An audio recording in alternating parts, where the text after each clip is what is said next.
I got it. Okay. All right. Sounds good. Okay. All right. So, Doug, again, thank you so much for taking the time to speak with us on the weekend. I know you guys have been busy out there. Sure.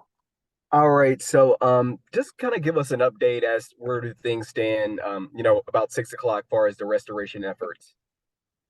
So things were going really well today. We had earlier this afternoon from the original 122,000 people that were affected by the storm, we had restored all but 617 of those individual customers. We were well on our way to having most of them restored this evening. This afternoon, we had another set of supercell thunderstorms come through that impacted about 16,000 customers. We're thankful that the majority of those are in other areas of the city, but we've got that number worked down already. That's primarily circuits that are impacted. So I just want everybody to know that we're going to prioritize as follows. First, those customers who've been off since the storm last Sunday will get first priority. Second, anyone who was impacted by the storm last Sunday who was restored and is now knocked off because of this new storm will be the second priority.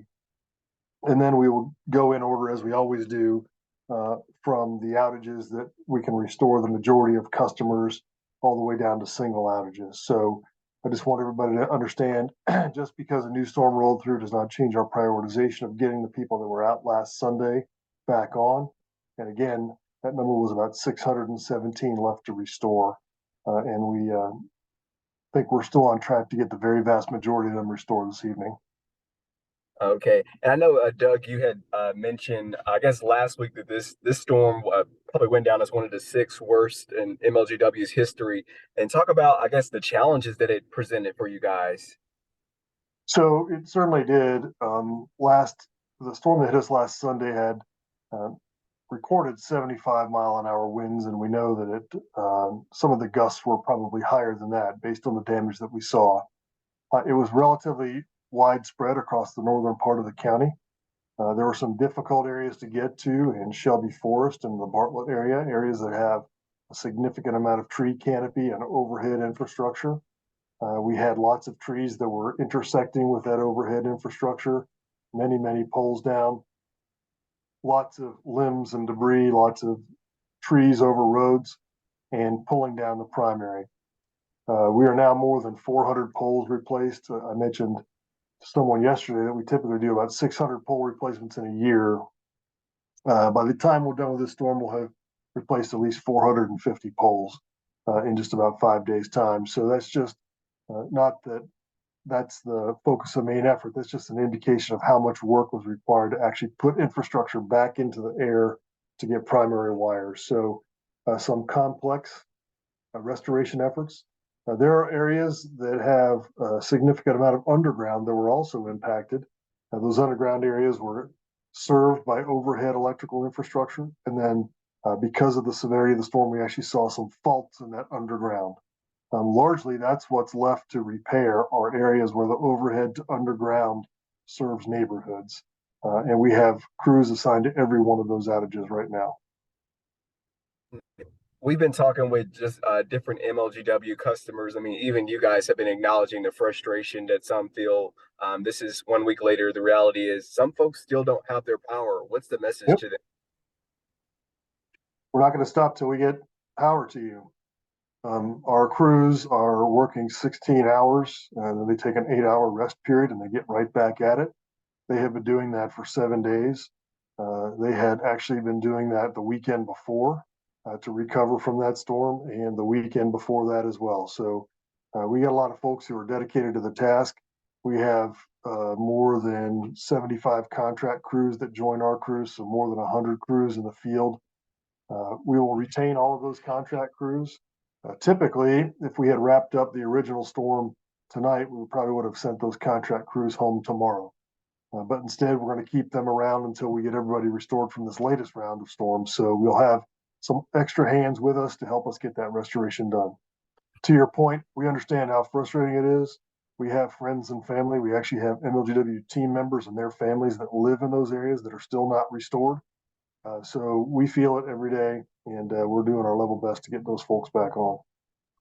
And something that I guess resonated to me in your press release, you talked about how people in the community say, I don't see MLGW crews in my neighborhood. And you guys are saying that that's because they're probably working further away. Can you kind of dispel that notion in the community about folks not seeing you guys? Sure.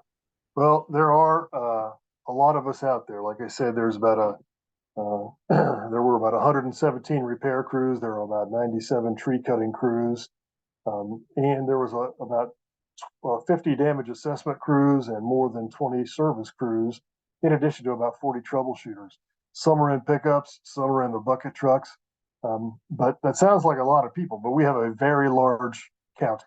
And the service lines that bring power to your neighborhood, sometimes, your neighborhood may be 3, 4, 5 miles away from a substation, and the break is somewhere between that substation and your neighborhood. So, the actual outage may not be in your neighborhood or on your street, but it may be a block away, it may be a half a mile away, it could be several miles away. That doesn't mean we're not working to restore power to your neighborhood. That just means we're working where the problem is. Um, Out in the Shelby Forest area, I know that I've heard that as well. Our crews are spending a significant amount of time in the woods where there are no homes because there's a lot of distribution lines that are in the woods actually where there are no people. So our crews are working off road through those rights of way in order to get the power back on. So you wouldn't expect that people would see them back in there. It doesn't mean they're not working. And do you guys have like a target date as to when you hope to have everyone back on from the storm last week? Yeah, last week our target date, we said some people would be into the weekend, so our target date was today. So, like I say, we only out of 122,000, we had 617 customers left to go. We were on track to get that done today. There may have been just a couple small ones that might have been left till the morning, but this new storm will add some additional pressure to us. But we're going to still focus prioritizing those people who've been out since last Sunday. And I know moving forward, you had talked about, I believe that you were going to push the council for additional funding. Let's talk just a little bit briefly about you guys' next steps Sure. after we went through this. Yeah, well, it's not really additional funding. It's just approving the funding that we have for vegetation management. I would suggest that the very vast majority of all the damage we saw was from wind, and it was from the wind's impact on trees. I'm sure you've driven around and see the very large trees that are down, and when they go down, they take all of our electrical infrastructure with it. And so we need to do a lot better job of vegetation management. We are behind. You heard my predecessor say they were behind, and his predecessor said they were behind because it's a difficult task to stay on a 3-year cycle. This series of contracts that I'll be bringing to City Council, and it's just a routine course. They have to approve this amount of money. Our board of directors for Memphis Light, Gas, and Water Board of Commissioners, they approved it unanimously. I'm hoping that the city council will too, because this is an urgent need for our community. That's the number one thing we can do to improve reliability, especially storms like this afternoon that blow through. If we had the vegetation management under control, you would have seen significantly less outages. So that is our very next step. As soon as we get those contracts signed at the next council meeting or approved at the next council meeting, we're going to get those contractors work cutting trees. So you'll see lots of folks out there cutting trees in the right of way all over the county. I just have two more questions. Overall, how would you assess your performance in terms of just as a whole in restoring into the storm? Well, I can't give you the data on the timing for the restoration per customer. We have that all the way back to Hurricane Elvis, all the ice storms. We know how many were out and how many hours it took us to restore.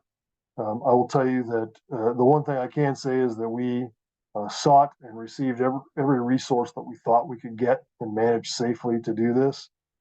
It's a pretty Herculean effort, and I know our teams have done a wonderful job out there, really working hard on the front line. So we can always get better. We will get better.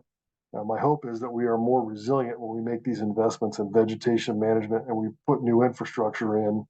Uh, we got to get out of this cycle of storm restoration into the cycle of investing in our system to make it more resilient. And the good news is we have the money to do it. I just need to get free from a couple of storms so we can get at that work.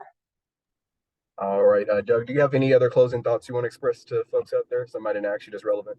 Well, sure. For the folks that, and I'll talk to the 617 folks who are still out of power. I'm sorry you're going through that.